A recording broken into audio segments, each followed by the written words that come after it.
Facebook, Amazon, Netflix, Google. What makes them industry giants? Get ready to take a peek inside and learn their secrets of success. This is Silicon Valley Insider, the show that demystifies the Valley and helps to elevate your business to the next level. Now, your host for Silicon Valley Insider, Keith Koo. Welcome to Silicon Valley Insider. I'm your host, Keith Koo. On today's show, also in honor of AAPI Heritage Month, is Chatri Sidyodtong, who is the founder, chairman, and CEO of ONE Championship, the largest sports media company in Asia, also a Silicon Valley unicorn, meaning worth over $1 billion, and it is backed by Sequoia. Chatri will be giving us his background and what led to the rise of his company. And also, he's currently the star of the ONE Championship Edition of The Apprentice, and that is the same show that Donald Trump got a start on, and so we'll be talking about it as well, so don't go away. In this week's tech news, one of the biggest news stories is, of course, the hack on the Colonial Pipeline by ransomware. And that is going on currently, and that is what's causing the spikes in gas prices, as gas is hard to come by. I will be talking about that more in Cyber Tip of the Week. In other tech news, the U.S. has backtracked on Xiaomi, which was a blacklisted company. It's a Chinese company that does communications. The U.S. is saying that they're no longer on that blacklist. Also, you continue to hear about NFTs or non-fungible tokens. It's another form of cryptocurrency. What's happening in the art world is that some of these are going for many, many millions of dollars. Beeple went for $69 million about a month and a half ago. And now the cyberpunks have released their NFTs, and they went for $16.9 million for a collection of 9 digital art pieces. We will continue to talk about that as well. And our last story is that Facebook is under fire from 40 attorney generals in that they wanted to create an Instagram for under 13-year-olds. A lot of people think that's a bad idea, especially since Facebook and Instagram, technically, you shouldn't be under 13 to use the platform in the first place. And that just goes back to the lack of oversight and control in preventing under 13-year-olds from being even on the system. CEO Mark Zuckerberg of Facebook had said, well, he thinks there's a big demand for this type of content. And these attorney generals think, again, it's a really bad idea. And we'll be sure to tell you more about that as we hear more. And that's the Tech News of the Week.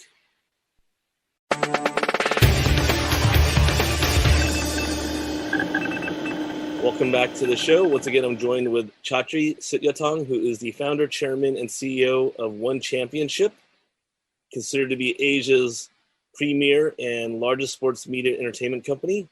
Welcome, Chatri, to the show. Thank you so much for having me, Keith. Appreciate it. So, Chatri, it's an honor to have gotten to know you through Clubhouse, actually, which has been a viral audio app where you get really engaging conversation. And as we become friends, I just thought your story is so amazing and the tie to Silicon Valley capital.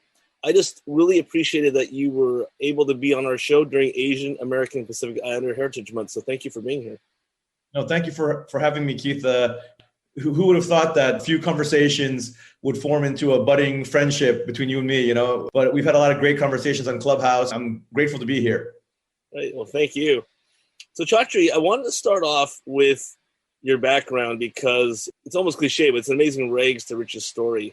So I wanted to spend a few minutes talking about how you got to where you're at today, starting with the early days. Sure. So I grew up in Thailand as a child. My mother is Japanese and my father is Thai. And I grew up in the most blessed childhood you could ever imagine, you know, an incredible family life, well-to-do home. I never had to worry about anything. I was almost naive in the way my childhood was. Everything was just a blessing. And I don't ever remember, you know, ever lacking for anything. My father at one point started struggling financially and then went bankrupt.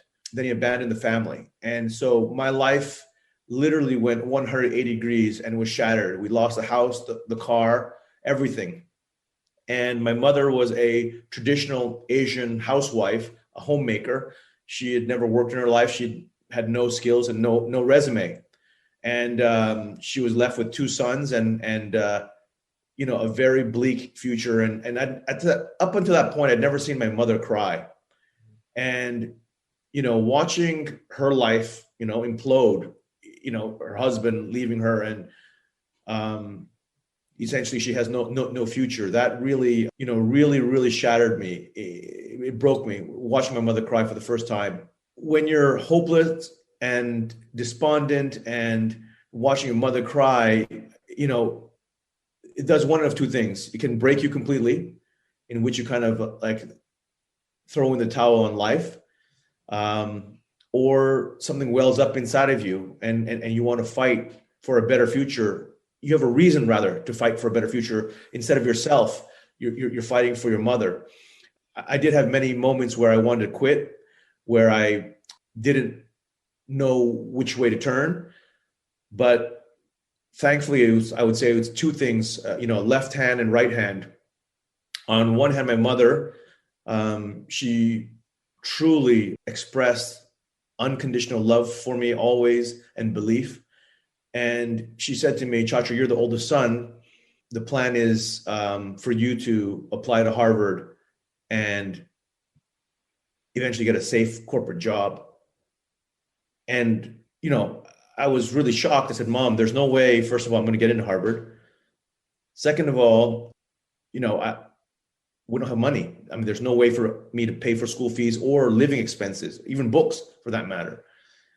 And my mom, she just said, "Chatri, I believe in you, and you're the oldest son, and this is your moment to shine and help the family out of poverty." And, long story cut short, I did get into Harvard, and I still to this day believe it was a fluke, a pure luck, because nothing in my past, I wasn't like some valedictorian. I wasn't some like rock star academic guy, Actually, the vast majority of my childhood, I had pretty bad grades. I played sports. I chased girls. I got suspended for fighting. A lot of dumb stuff that kids or rebels do when you're a kid, and that was me. And but for whatever reason, I did get in, and I remember being filled with so much fear, doubt, and insecurity. First was this thing must be a fluke. I'm not smart enough to even graduate. Second is, where are we going to get the money? And if we get the money and I don't graduate, then what happens? Because I was afraid of getting kicked out for not being academically gifted enough to survive. And roll forward, the first week at Harvard, I come with one suitcase with all of my life's belongings and about $1,000 in cash. I left Thailand, and I never thought I was ever going to come back to Thailand. I thought this was it. I'm going to emigrate. And obviously, I had spent time in the States already before that time. Right. But this point was like there was no turning back for me. And I thought I have to succeed so I can bring my mother and younger brother. And I would say, right hand, left hand, I was saying the power of, a mother's love. But also I was very fortunate that, I'm a lifelong martial artist. I've been doing martial arts all of my life. And so even up until that point, martial arts had made me a fighter in life. Like at the end of the day, I've been taught to fight in the ring, and more importantly, how to fight in life. And so I'm deeply grateful to my martial arts roots. I train every day, even until this day. So I've been training for 35 years, practically straight. And those two factors are the reason why I was able to escape poverty. Long story cut short, second year of business school, my mother flew to live with me in a small, tiny dorm room, a single, in Morris Hall. I slept on the floor, my mom slept on the bed, and because she had nowhere else to live. Right. And, it was really crazy times. And one thing led to another, and the plan was for me to get a very safe corporate job, a Fortune 500 job. Much to my mother's dismay, a classmate and I decided to start a company. Let's talk about this in the next segment. I mean, I want to get into that. I really appreciate your background. It is definitely a story that people don't often hear. People have this expectations, especially for Asians, that they're always successful, that they don't have to, that they're very good academically. and yet your story needs to be told. So I want to get back to that in our next segment. You're listening to Silicon Valley Insider. I'm your host, Keith Koo. My special guest today is Chatri Sidyodtong, who is the founder, chairman, and CEO of ONE Championship, Asia's largest sports media entertainment company, as well as the star of the Apprentice ONE Championship Edition, which we're going to get to both a little bit later in the show. If you have any questions or comments, email us at info@svn.biz.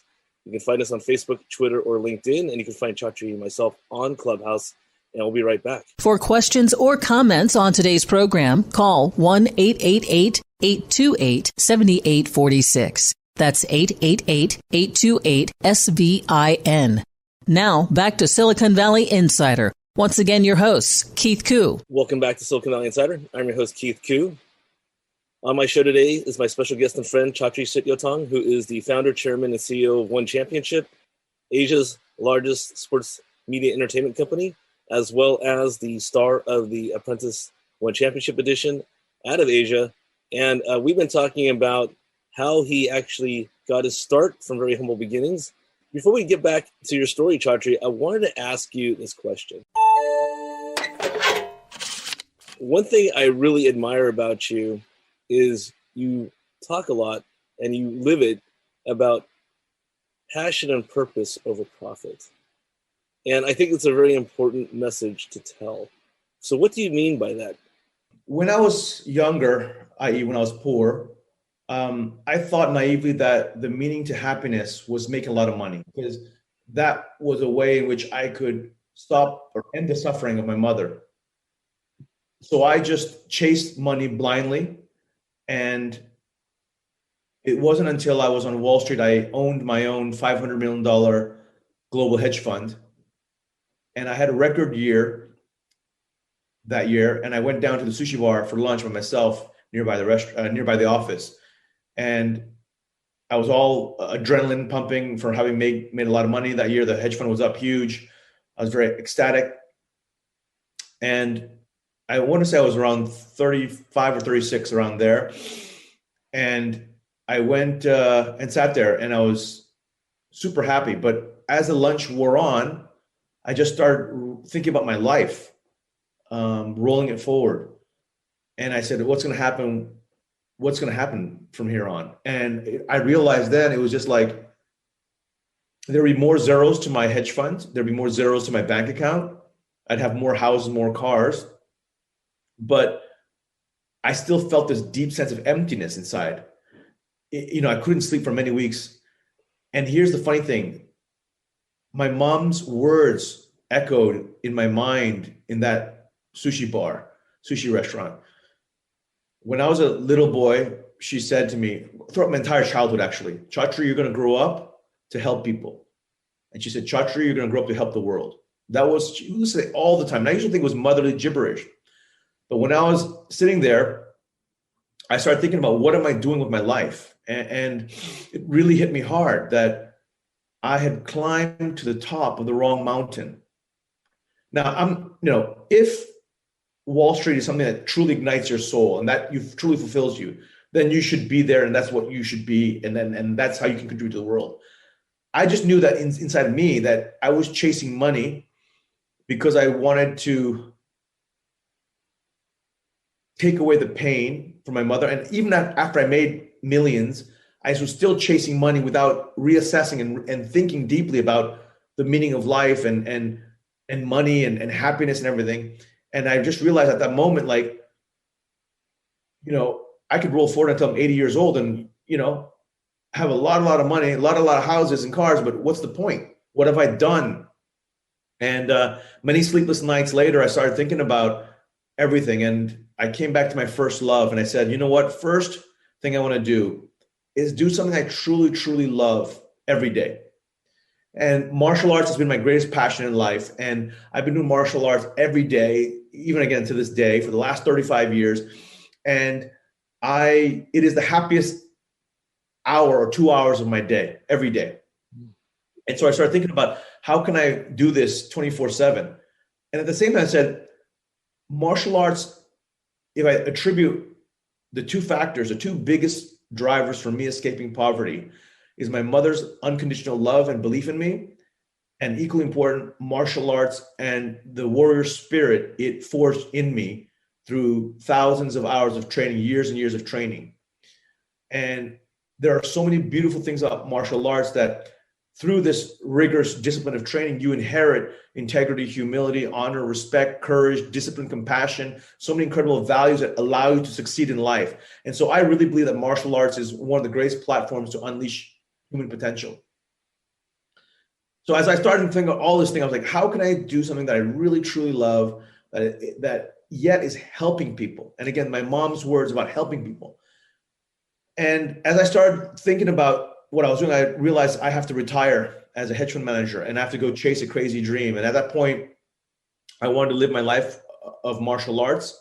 And my mom thought I was crazy. I was going to ask you about that, especially coming from Asian parents.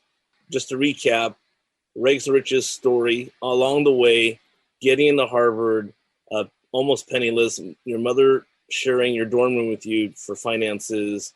You have a dream job, Wall Street job, get into a hedge fund, and you decide that that's not your purpose in life. And you decide that you have a different calling, which is great. But then how did you deal with that with your mother? I mean, it was very difficult. So my mother thought I was being arrogant and I was being lack gratitude. She said, Chatri, you own your own $500 million hedge fund, which you can grow to $1 billion, $5 billion, $10 billion, whatever it is. You know how many people would kill for your opportunity? And she said to me, Chatri, you've forgotten our days of struggle and poverty when we used to eat, microwave frozen foods for $1, $1.50, a pop. And she was very upset. And my friends thought I was stupid and crazy and said similar things. But I just felt in my heart that I had to do something that was going to help people. And again, whether it's consciously or subconsciously, my mother embedded that lesson in life in me from a very early age. Like as far back as 5 years old, I can remember my mom telling me, Chatri, you're going to grow up to help people. And I just didn't feel like I was living anything that was helping people. I was getting rich, but I wasn't necessarily helping people. And so long story cut short, I did a lot of work and I realized that every region of the world has several multi-billion-dollar sports properties that are part of the fabric of culture, history, and daily life. So the US has NFL, NBA, Major League Baseball. Europe has F1, Champions League, EPL, and so forth. And these are, sports properties worth up to $100 billion. And then Asia had literally nothing. And I thought that's so strange that Asia has no sports property to call its own that genuinely unifies or unites 4.5 billion people and still is celebrated all over the world, like NBA is, right? Or EPL, soccer, or Champions League. So I decided I'm going to go back to Asia and I'm going to do something big with my life. And I'm going to chase my greatest passion, which is, or rather, spread my greatest passion and change the world through the martial arts. And when I wrote down on the business plan, the mission of the company, it had nothing to do with promoting fights or pay-per-view dollars or anything. It was about unleashing real life superheroes who ignite the world with hope, strength, dreams, and inspiration.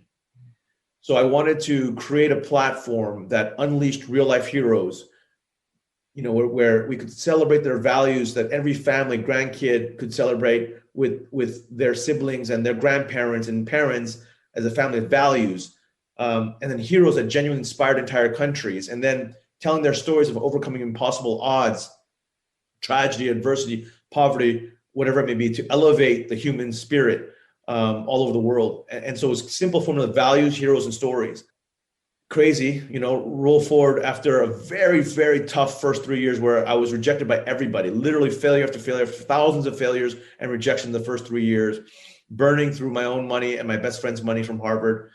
Just a disaster. Literally no broadcaster wanted us. They thought it was a dumb idea. Brands thought it was a silly idea. Governments didn't want us. Potential investors thought it was a dumb idea. Employees didn't want to join us. It was just like disaster after disaster. Such at the end of the third year, I called my mom and said, Mom, I'm thinking about quitting. And my mom, said, see, you should have, in Japanese, she said, see, you should have listened to your mommy. I told you so. And of course, I felt like crap. But then at the very end of the call, my mom just said, "So why don't you just quit?" And I think a mother knows what to say. So when I hung up, I thought about why don't I just quit? And I just started thinking about my passion and my purpose. My passion is this is my greatest thing that I love in life, that I live for every day. How can I quit that? And then this purpose of, when you look around the whole world, there's all this anger and hatred and divisiveness. And if I can create a company that's a beacon of hope, that creates heroes for the next generation, that exemplifies values, that tells these incredible stories of human triumph, that I knew that I could change the world by injecting hope and strength and dreams and inspiration into millions and eventually billions of people. If I could create this platform, again, whether it's like an NBA equivalent in America, but in Asia, we focus on martial arts. 3 years after that phone call, the company was valued at $1 billion. I could never have seen that ever, like given the start we had. Chatri, that's just an inspirational story about how ONE Championship got valued to $1 billion. When we come back, I want you to talk about more about how Sequoia played into that. You're listening to Silicon Valley Insider. I'm your host, Keith Koo. Special guest today is Chatri Sidyodtong, who is the founder, chairman, and CEO of ONE Championship, Asia's largest sports media brand, and a Silicon Valley unicorn with a valuation of over $1 billion, backed by Sequoia. If you have any questions or comments, email us at info@svan.biz.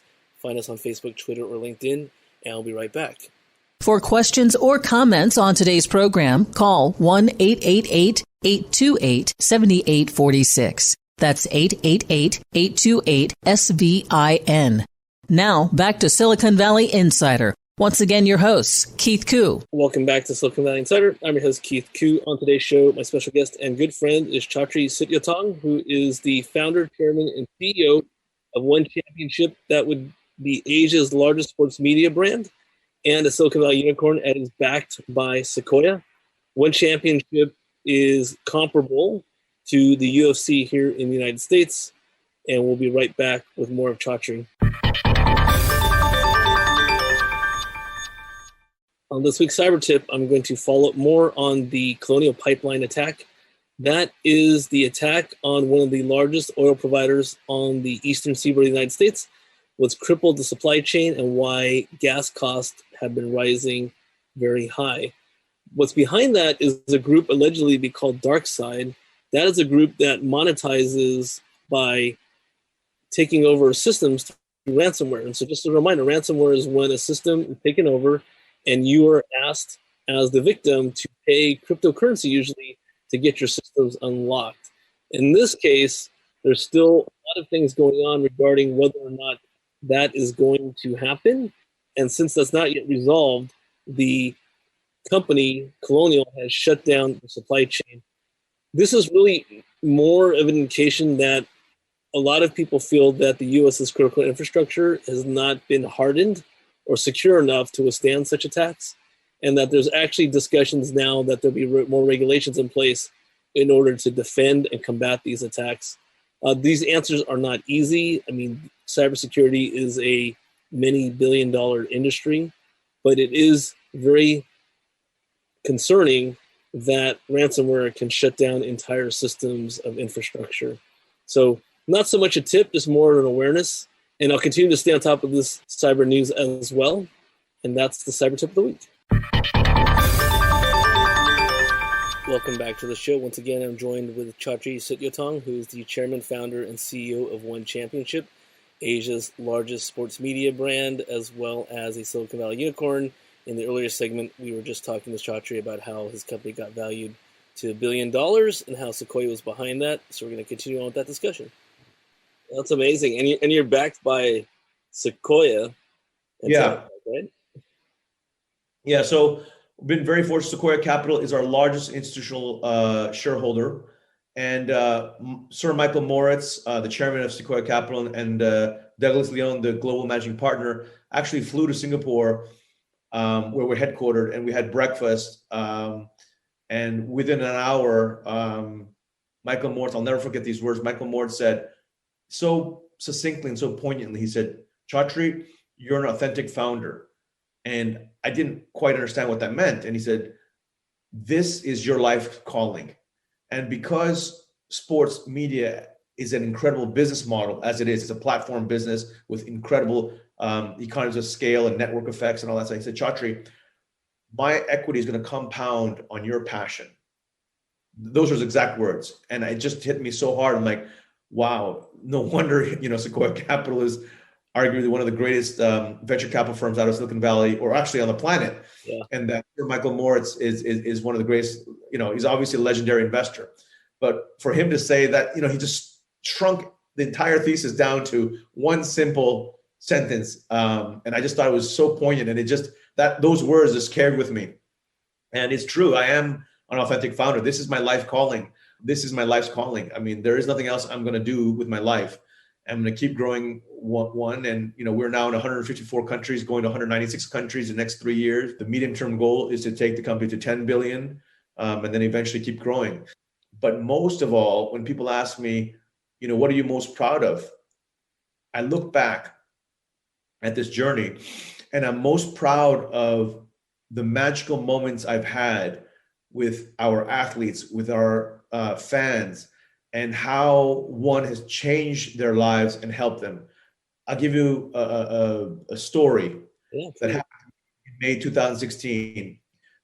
I started the company in 2011, and in May 2016, 5 years later, we had our first event in Thailand. And I never planned to go back to Thailand because I left in shame and poverty and embarrassment after my father abandoned us, and we left literally in poverty. And I never thought I was going to go back. And I always had this chip on my shoulder. I never wanted to go back because I was embarrassed. And Asian society, it's such that if you come from a broken home, or you come from a home that went from well-to-do to poverty, that's very frowned upon in Asian society. But we did have our first event, and it was really incredible because I just felt so much love from the country. And one of the TV broadcasters did a mini documentary on my life story, and it was blasted all over the country. And it was like a big homecoming, and I just had never expected it. But the most powerful memory was I was in the stadium and thousands of people are chanting and screaming. I was sitting there by myself, and the fights were going on. And suddenly, out of the corner of my eye, a lady comes running to me with two young girls. Maybe they're 7, 8 years old, around that age. And she says, sir, can we have your photograph? Can we have your autograph? And so, of course, fans often do that. I often ask. And then I just looked at the mom and said, how did you find out about ONE Championship? Why are you here? And she says, oh, actually, sir, we know nothing about ONE Championship. I saw your documentary on TV. And I am a single mother struggling in poverty. I wanted my daughters to meet you, to know that there was hope. I had tears in my eyes. Mom had tears in her eyes. I hugged the mom. I hugged the two daughters, and I gave them some words of lessons about life and inspiration. And, I hugged them, and that night I remember coming back home and thinking deeply about, wow, I was unleashing all these real life superheroes with our world champion athletes, but I didn't realize that my own story could serve as inspiration or hope or strength for others. And at that moment, I realized like my life had come full circle. So those magical memories, go back to my mother telling me as a 5-year-old boy, you're going to help people. And the deep fulfillment I have inside of me running ONE versus, running my global hedge fund is just incomparable. And so to answer your question, Keith, I think ultimately when you have passion and you have purpose and you're truly doing good in the world, the profits will come. So I was naively wrong when in my days of poverty to think that money was everything. It is not. Money should be the byproduct of helping the world, of doing something good. And the best way to do something good is to live your passion, have a purpose that is higher than yourself. I always say to my team, if you're not fighting for something bigger than yourself, then you're dying for nothing. And that, I just feel my life coming full circle. And So I'm I feel so blessed to live my dreams, to live my greatest love in life. And at the same time, I have thousands of these incredible memories that money could never buy, that this journey of one has given me. And it's not about money. It's about knowing that somehow my work has touched lives, that have helped people, that our heroes have helped people from all walks of life, not just in Asia, all over the world now. We're broadcast in 154 countries and tell these stories, incredible stories of achievement and inspiration. This is such an important story. I'm glad you told it. And you are a superhero. I mean, that is something I don't want any of us to forget, because I think, especially what's going on, it's Asian American Pacific Islander Heritage Month, May, in the United States. And there's so much news in the world about things that happen with Asians and the hate crimes and the incidents. What happens is, as a society, we get into stereotypes, right? There's always these things about the model minority myth. The model minority myth is that Asians have somehow made it in U.S. society because of income levels and perceived thoughts about wealth. But what you've told us is something that's important for everyone in the world to understand, that it's not that way in the United States with every Asian. It's not that way with every Asian outside of the United States. People are just people, right? I mean, it's where when you get to know somebody individually, so your story, getting the show, what you've told is amazing in terms of coming from a well-off position, suffering a financial crisis, family losing everything, and then you rising up out of the ashes, and now coming full circle, you are now able to be that beacon for other people who have guilt and shame and feeling like they haven't accomplished things, because Asian society is very difficult. And so I don't want anyone to forget how impactful you've been and you will continue to be in what you're doing at the One Championship. Thank you so much for the kind words, Keith. It means a lot, especially coming from you as as an Asian American leader.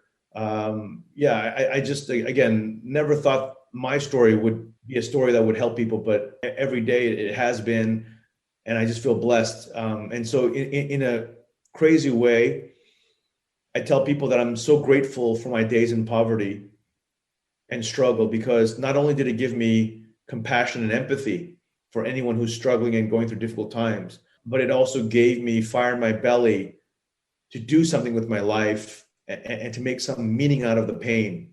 This journey, again, with One Championship has been very cathartic for me, and a life coming full circle, knowing that I've been able to use my struggles, my suffering, my pain to help others who might be in a similar situation today. And then our heroes, right? Our world champion athletes doing the same thing. We have literally world champions who came from orphanages, an incredible rise to become a world champion. We have stories of people overcoming tragedy, adversity, poverty, you name it. I just feel blessed that every day we get to tell these stories. Chatri, thank you so much for being on the show today to talk about your life, One Championship, and all the things that you do for the community around the world. When we come back in our next segment, we want to talk about the Apprentice ONE Championship Edition out of Asia. So you're listening to Silicon Valley Insider. I'm your host, Keith Koo. On the show today is Chatri Sidyodtong, who is the founder, chairman, and CEO of ONE Championship, Asia's largest sports media entertainment group, as well as the star of the Apprentice ONE Championship Edition. Any questions or comments, email us at info@svn.biz. Find us on Facebook, Twitter, or LinkedIn. I'll be right back. For questions or comments on today's program, call 1-888-828-7846. That's 888-828-SVIN. Now, back to Silicon Valley Insider. Once again, your host, Keith Koo. Hey, Insiders, welcome back to Silicon Valley Insider. I'm your host, Keith Koo. On the show today is my special guest and friend, Chatri Sidyodtong, who is the founder, chairman, and CEO of ONE Championship, Asia's largest sports media entertainment group, and the star of the Apprentice ONE Championship Edition. Welcome back, Chatri. Thank you so much, Keith. Hey, Chatri, thank you so much for being here. Early in the show, we talked about everything that's happened to you in life, coming from a well-to-do family, suffering loss, and then rising up out of the ashes and starting a Silicon Valley unicorn ONE Championship. I wanted to actually talk to you now about the Apprentice ONE Championship Edition. And over the next few minutes, what is that like? How did that start, and what has the experience been like? So the Apprentice, this edition of the Apprentice is the first global edition. So historically, there's always been country-specific editions. So whether in the U.S. it was, I think, with Schwarzenegger and Trump, and then in the U.K. it's Sir Alan Sugar, et cetera. And because ONE is a global property now, when MGM and my team at ONE got together, the idea came about saying, hey, why don't we have Chatri be the host of The Apprentice, but then infused with ONE Championship heroes, our martial arts world champions in every episode, and then infuse it also with my CEO friends from around the world. So it's a totally different take on The Apprentice, a very fresh, millennial, cool version or edition of The Apprentice, in that every episode, the 16 candidates who are vying for a job to be my protege, they have to go through physical challenges as well as business challenges. So the physical challenges are literally, they have to jump off a 150-foot bridge. They have to, go into a helicopter, submerge underwater, upside down, and escape underwater. Some crazy, crazy stuff. And on top of it, every episode you'll have one of our world champions who will be there, either competing or inspiring the candidates. And on top of that, in the business challenge size, it's typical business challenges that you see in the other Apprentice versions. But we also have guest judges who are my CEO friends from around the world. So people like Anthony Tan, the CEO, founder and CEO of Grab, which is the Uber equivalent here out in Southeast Asia. Eric Yuan, the CEO of Zoom, is on the show as well. Many, many other very incredible, just people who lead incredible companies are there to share their business lessons. And so it's a really, really fresh take, and it launched already.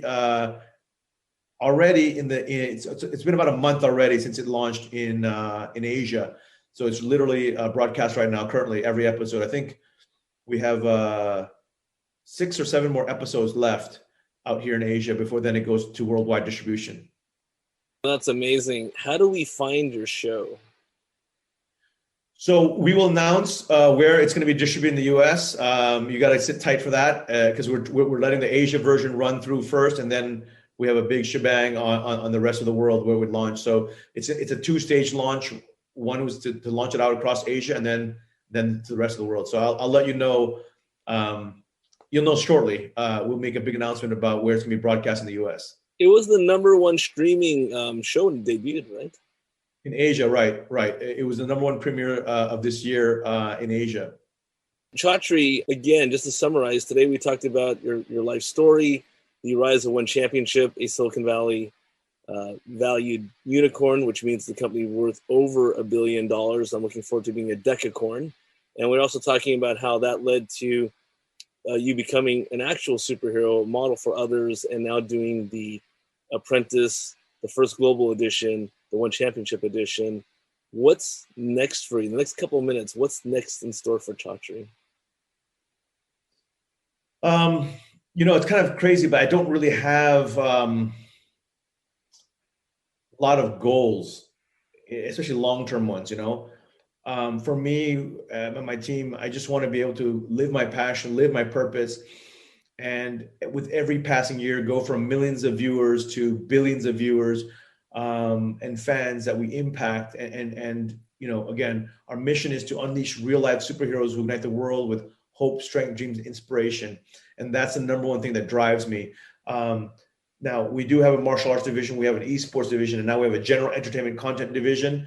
And our first foray into general entertainment is The Apprentice. But you will see other content stacks coming out, whether it's TV shows or movies in the future. But the main course, if you will, is our sports events that happen almost every week out here in Asia and live to the world on a broadcast basis. Yeah. Well, Chatri, thanks again for being on the show today. You're listening to Silicon Valley Insider. I'm your host, Keith Koo. On the show today is Chatri Sidyodtong, founder, chairman, CEO ONE Championship and the star of the Apprentice ONE Championship Edition. Thanks again, Chatri, for being here. Thank you so much, Keith. I really appreciate it. Had a lot of fun. You've been listening to Silicon Valley Insider. If you have any questions or comments about today's show, email us at info@svn.biz. Find us on Facebook, Twitter, or LinkedIn. And Chatri and I on Clubhouse. And we will see you next week. And please enjoy Asian American Pacific Islander Heritage Month. You've been listening to Silicon Valley Insider with Keith Koo. For questions or comments on today's program or to schedule a complimentary consultation with Keith about your business, call 1-888-828-SVIN. That's 1-888-828-7846. 888-828-SVIN.